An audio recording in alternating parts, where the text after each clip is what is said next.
This is the KOBK news for July and August of 1916. Steve Groening reporting. The City Council has instructed the city engineer to draw plans and prepare specifications for a new modern bridge over the Straight River on Bridge Street. This is in preparation for bonds to be submitted for the project.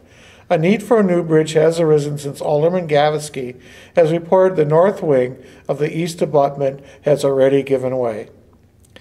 The Jefferson Highway Relay Sociability Run has come through Owatonna on their way from St. Joseph, Missouri to St. Paul.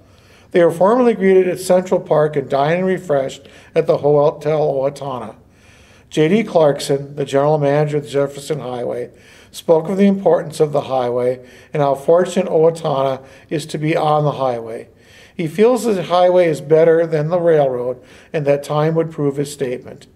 The Jefferson Highway also has a new symbol. It is a white body bordered with blue with the letters JH in black in the center of the white. Reports from Company 1, our company of troops from Owatonna, starts with them having established a permanent camp on the Mexican border.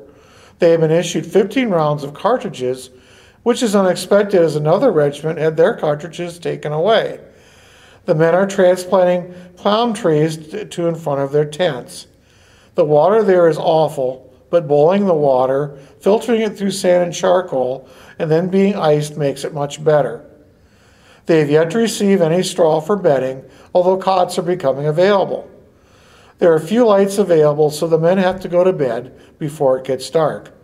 More specific news on our troops is being blocked to keep the Mexican forces from hearing locations and troop movements.